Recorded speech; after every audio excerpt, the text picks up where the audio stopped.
ես է թույլ չի։ Հիմա դուք անընդհատ շրջադարձում կատարում եք բարձր դատարանների կողմից կայացված որոշումների որոշումներին, որոնց հիման վրա ըստ ձեզ բարձր դատարանները գործի քննության փուլում դրություն են տվել իրավական նկարագիրը ավելի իրական գնահատականը փոխելու, որ ես ուզում եմ հիշեցնել, որ և սահմանադրական դատարանը և վճռաբեկ դատարանը քննական առարկա են բարձրացել արդեն գործողության մեջ չգտնվող քրեական դատավարության օրենսգրքի համապատասխան հոդվածները, որոնք որ արձանագրել են, որ նախկին քրեական դատավարության օրենսգրքով այո հանրային դատախազները այդպիսի լիազորություն ունեն։ Մենք հիմա բարույթը իրականացնում ենք նոր քրեական դատավարության օրենսգրքի։ Նոր քրեական դատավարության օրենսգրքի վերաբերյալ վճռաբեկ դատարանը, սահմանադրական դատարանը դառնում որևէ դիրքորոշում չի հայտնել։ Ես նախորդի դատական նիստերին նշեցի, որ այդ հարցի վերաբերյալ դիրքորոշում հայտնելու անհրաժեշտություն չի լինելու, որովհետև նոր քրեական դատավարության օրենսգիրքը նման իրավական լիազորություն սահմանում է։ Դատախազի լիազորությունների մեջ նշված է, որ դատախազը իրավասու է դատաքննության ընթացքում փոխելու ներկայացված մեղադրանքի իրավական գնահատականը, սակայն ահա ևս ընդգծել է ետ որոշակի ապացույցների հետազոտումից հետո։ Այսինքն մենք այժմ զբաղված ենք վճռաբեկ դատարանի, սահմանադրական դատարանի ինչ-որ որոշումների կատար արձելով, որոնք որ վերաբերում չեն այս վարորդի պրոցեսուալ նորմերին։ Այո, ոչ մեկ չի վիճակում, որ վճռաբեկ դատարանը, սահմանադրական դատարանը ասել է նախկին քրեական դատավարության օրենսգրքով այդպիսի իրավունք ունեն։ Թող անեին, չեն արել։ Հիմա մենք գործը որոշակի ես նախորդին երկար ներկայացնում եք, հանգամանքների բերումով եկել է ձեր վարույթ ու քննում է նոր քրեական դատավարության օրենսգրքով սահմանված կարգով։ Նոր քրեական դատավարության օրենսգրքում այս փուլում նման լիազորությամբ հանդես գալու իրավունք չունի։ Եթե նախկին քրեական դատավարության օրենսգրքում իրավական գնահատականը փոխելու ընդհանրապես ընթացակարգերը հետո էր ավելացել նպրին մեկը և այլն դրա վերաբերյալ վճռաբեկ դատարանը որոշում է կայացել, փորձում օրենսգիրը այդ հանգամանքները հաշվի առնելով նոր քրեական դատավարությունում հստակ ընթացակարգեր է սահմանում, որը մենք հիմա շրջանցում ենք։ Այդ այ անօրինական պատվարժան դատարանը, ես կարծում եմ, որ այս գործողությունը չի կատարվել գործող քրեական դատավարության օրենսգրքով սահմանված կարգով, ուստի պարոն Հովհաննիսյանի միջնորդությունը պետք է մերժվի։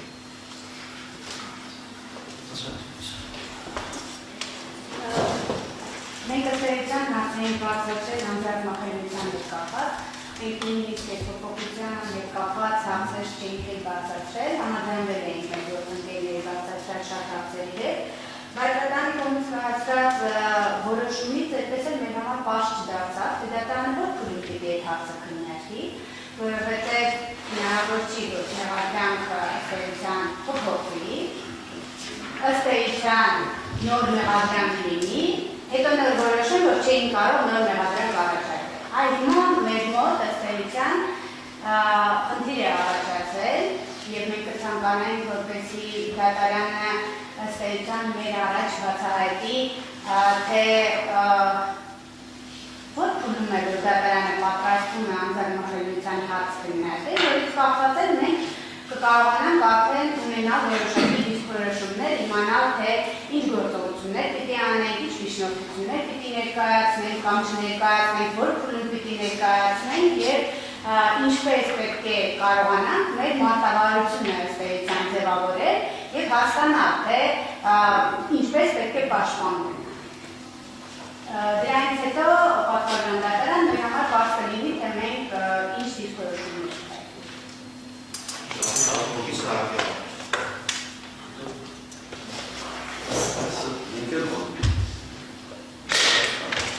Համարտությունն ասել մի քիչ տարածելու է, որովհետև ես Սահակյանի և պարոն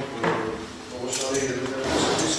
մոտավորությունից դրացուց, թե նախորդականիստեր պարզապես չեն եղել, և այս հարցի ընդհանրապես երբևէ չեն հանրահարացել ու չեն քննարկել։ Նա Հիմա արդեն չի քննարկվում իմ միջնորդությունը տեղանքի փոփոխի վերաբերյալ, քանի որ դատարանը որոշում է կայացրել եւ սահմանել է թե ինչ չափանիշներ պետք է ապահովի որոշումը գտնելով, որ որոշումին կայացրած որոշումների միջնորդությունը չեն համապատասխանում քրեական դատարանության օրենսգրքի պահանջներին եւ այս պահին ես արդեն ներկայացրել եմ որոշումը պետք է քննարկել որոշումը դատարանի կողմից ընդունելի համարվելու կամ ոչ ընդունելի համարվելու հարցը։ Ինչ վերաբերում է Տիկին Սահակյանի հարցադրմանը, թե անհասկանալի է, թե երբ պետք է դատարանը քննության առարկա դարձնի անձեռնմխելիության հարցը վերաբերի, ապա հստակ դատարանը իր 03-11-2025 թվականի որոշման մեջ հստակ նշել է, որ ինչպես նաև անձեռնմխելիության այլ հարցերին, ինչպես նաև անձեռնմխելիության հարցին դատարանը կարող է անդրադառնալ համապատասխան փուլում ուր Հայաստանի Հանրապետության քրեական դատարանության օրենսգրքի 315-րդ հոդվածի սահմանված հարցի քննարկման շրջանակներում։ Սրանից ավելի հստակ ու համար շուտ ներմոս պետք է ձևակերպել հասկանալի չի ինձ։ Անդրադառնալով պարոն Էժդոմյանի կողմից բարձրացված հարցին, ինչպես նաև պարոն Մոկելյանի կողմից ներկայացված առարկություն վերաբերված իր որոշմանը, ասեմ, որ իրապես ոնց է կատարվում չէ, որ իմաստած զրկել կամ իմաստած փոխել քրեական դատարանության օրենսգրքի 276-րդ հոդվածը, որտեղ ակնարկել է, որ գոյություն ունի մեղադրանքի փոփոխման երկու ռեժիմ, որոնցից առաջինը վերաբերում է արարքի իրավական գնահատականի փոփոխմանը, երկրորդը հաստական դողի փոփոխմանը, ընդ որում առավել քան հստակ նկարագրված է, թե որ պայմաններում եւ ինչ չափանիշների արտադրության պայմաններում հանրահավաքումը կարող է հաստական հանդամանքների փոփոխել, այն է ապացույցների հիմնական դատարանությունների փուլում ապացույցների հետազոտման արդյունքում։ Իսկ իրավական գնահատականի փոփոխման կապակցությամբ որևէ սահմանափակում օրենքը չի նախատեսում։ Բացի պարոն Օրբելյանի առարկությունը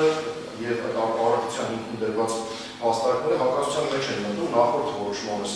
որը չընդունվեց դատարանություն։ Գտնում եմ, որ առարկություններն ու դիրքորոշումները անհիմն են, վաստակված չեն եւ խնդրում եմ շարունակել հիմնական դատարանություններն անցնել հաջորդի ներկայացված հարցի հիմնական